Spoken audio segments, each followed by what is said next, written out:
My name is Charlie Day, and this is my story.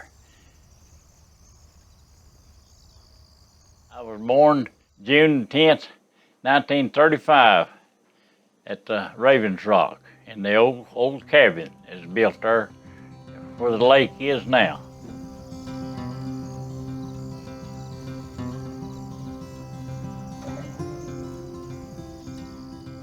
My parents' name, my dad's name is Harlan Day, and my mother's name is Stella Day Holcomb.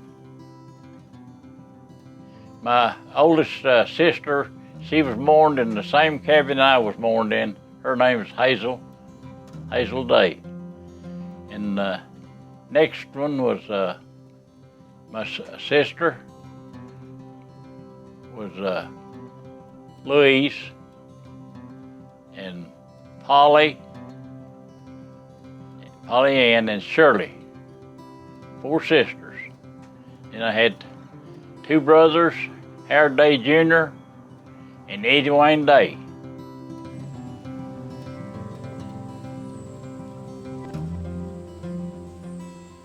When I come off the mountain, I stayed there behind the church back up that holler there, was where we lived. And then I was 9 years old, when we moved from Blair up here. And that's where we was finished. I went to school at Blair, and the school up here was called Cold Orange School. Only thing was I had quite a bit of work to do around the house, and I went over here fishing a lot. I went to the river and fishing, and that's where we went and took our bass over at the river. I had to quit school and go to work. Everything got pretty rough. Daddy got sick, and we made it just fine though. I went to work. I had a big old horse, and I pulled power lines for REA up this river. I pulled them across these ridges where I'd take that cable up one side and go down the other side. I'd pull it. We done it all the way up the river. And then after that, I started working with Ed Collins' garage. I was 15 years old. And then after I got a little older, I worked at Jack Hall's service station. In the 60s when I went to work for U.S. Steel, Arch. E.F. Nichols, hauling contractor, was stripping over here, and I went to work for them. From then on, I had a good job. We've had some wonderful times up here, and the memories, Lord, I got the finest memories of this place. It's hard to remember them all right now.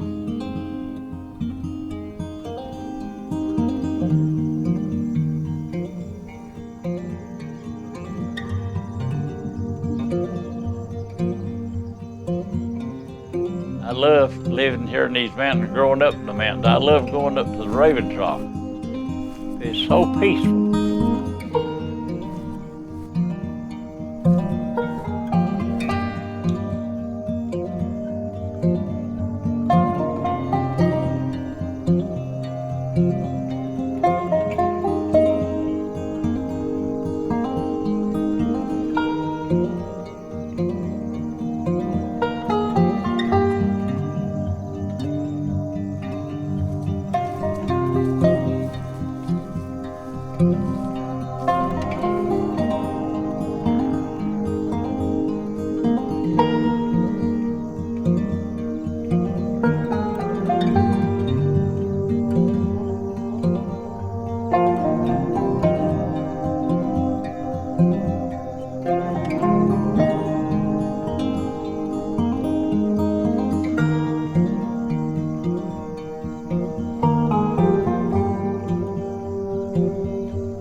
right here with the cabin, right at the side of it is close to this wall right here.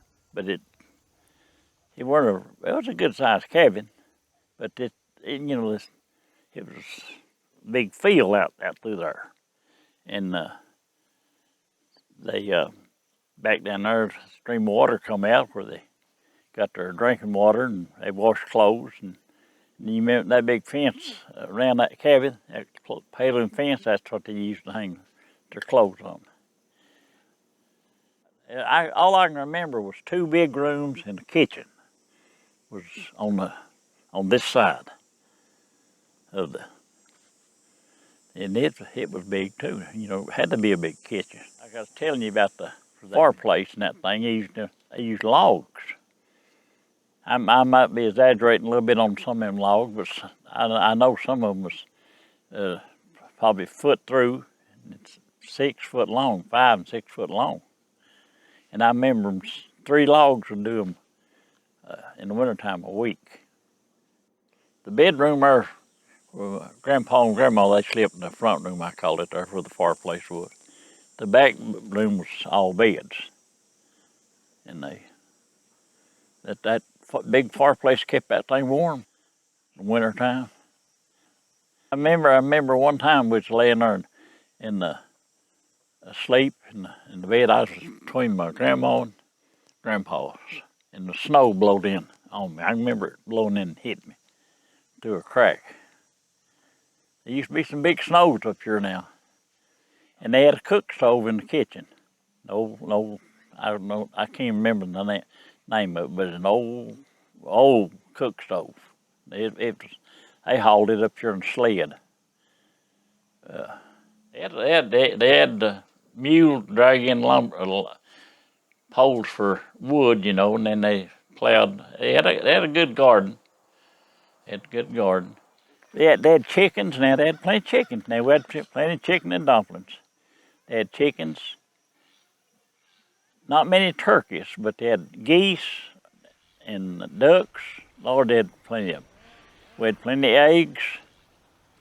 And I remember sitting out there next to the stream, plucking them chickens, getting them feathers.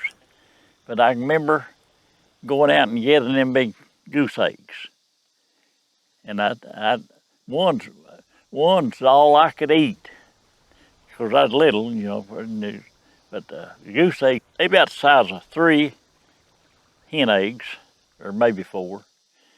But and then duck eggs, there's plenty of them. She had plenty of chickens, but I can't remember. She had to have a fence to keep the wild animals out of the night. On her. She had little buildings in there the chickens and stuff stayed in. But they had a barn now for their cow and the horse. It stood right over there next to the upper end right there, where they had a barn place. They never did have no hog pens, but because the mountains had so many wild hogs, they really didn't need no. They just go out and kill them when they wanted. Mommy's sister, Alma, had a cabin down at the lower end of where the dam is now, but there weren't no dam there. It had a dirt floor. She lived there and raised a lot of her family in that cabin. I remember that my wife, after me and my wife was married, we went down there and she says talking about that dirt floor in that cabin. She thought that was something. It was up there where the 2 sheds is right now. They called that the medder. And they would cut the hay off of that in the summer when it got big and dried out, and they have it for their cow and horse in the wintertime. They would stack it and bring it down there to the place and stack it. But they would cut it off by hand. They had some kind of mowing blade, I think is what they called it. And that they called that the medder up through there. I remember it just as well. It'd be green, that pretty. See, it weren't trees. There weren't trees on it like there are now. It would just clear, and the sun got in there. And another thing I remember down there around the cabin, they had They had fruit trees, not a lot, but they had quite a few too. And they still one tree there in the first shed, right above the first shed, still bearing apples. I don't know how old it is. It's on telling. The place that I loved to go to the most was the Ravens Rock, because there's more for you to see up there, you know. And well, there's a lot for us to do, you know, playing and going up and down them rocks. And I remember my uncles and my grandma and them talking about the ravens lived in under that Ravens Rock for a long time. I seem like I can remember seeing a few, but them big black birds, they're ravens, what they really are. The rock, the Ravens Rock, you go up there and go back and under. It's big, open, and nice. But the outside of it, the rock was steep. A lot of people slide and get hurt. I never did. And they had names for them places up there. One of them, they called it the Devil's Bathtub. It had water in it about all the time. It actually run through it. Boy, you talk about huckleberries around the edges of that big rock, but it's dangerous, you know, about falling. It was steep, big blueberries hanging. One of the other places I enjoyed going to was the Log Rock. Me and Ralph would go up to the Log Rock just about every day and play up there. I don't know, we'd run across that Log Rock. It's big flat up there. You know, on top of the Log Rock, it's probably, some places it was 5, 6 foot wide, flat. And we went up there one day, weren't supposed to win. They said Arville had a still going under the Log Rock at one end of it.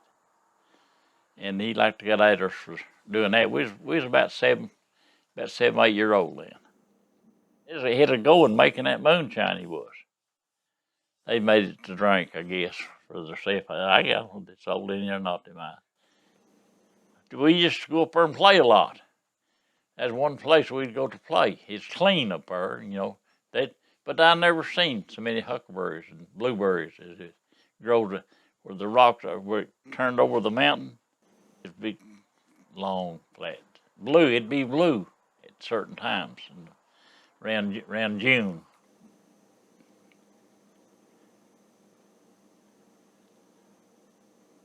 A few years on down the road, I met my wife, Alma. I met her at the Eole on Smith Creek.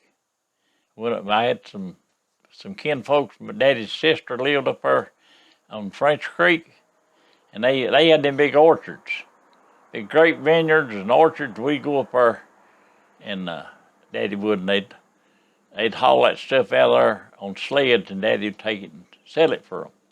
Grapes, apples, and so that's where I met her down there at church. My cousin, me and him had been I went up there to see him. We drove down there to church, and that's where I met her. And I told her I'd be back up next weekend. And I went back the next Sunday and went to church with her. And I think after church I took her and her cousin and her brother. We all went to the movie down at Tacoma. And then it weren't long till we got married. I turned 18. That's when we got married. So when I first met her, I was either 16 or 17. I was driving the car, and Daddy bought those junk cars all the time, and I always had a good car to drive. And we got married at Whitesburg, and we've been married 67 years. Be 68 pretty soon. Oh, I had three wonderful kids.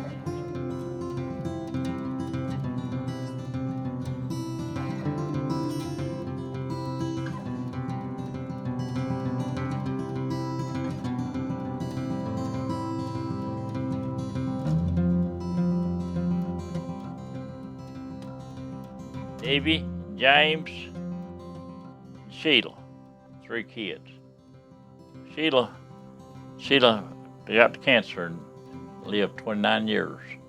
But I can say this, that girl done,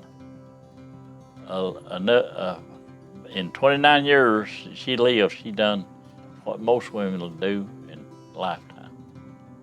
She done fished, hunted, she's a deer hunter. She fished and hunted, and Debbie, she fished and hunted, and James said, Lord, he's a deer hunter.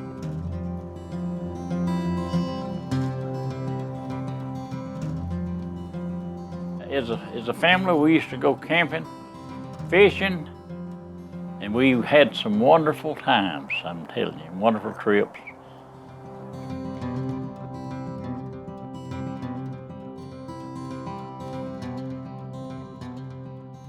I've had an amazing life. I've just enjoyed life so much. People can't believe how wonderful it's been when I tell them. But the Lord's been right with us all the time now. Got to give Him the thanks. I don't want nobody to forget my story. That's what I've been praying for to get. I was afraid something was going to happen to me. I wouldn't get it, but we've got it.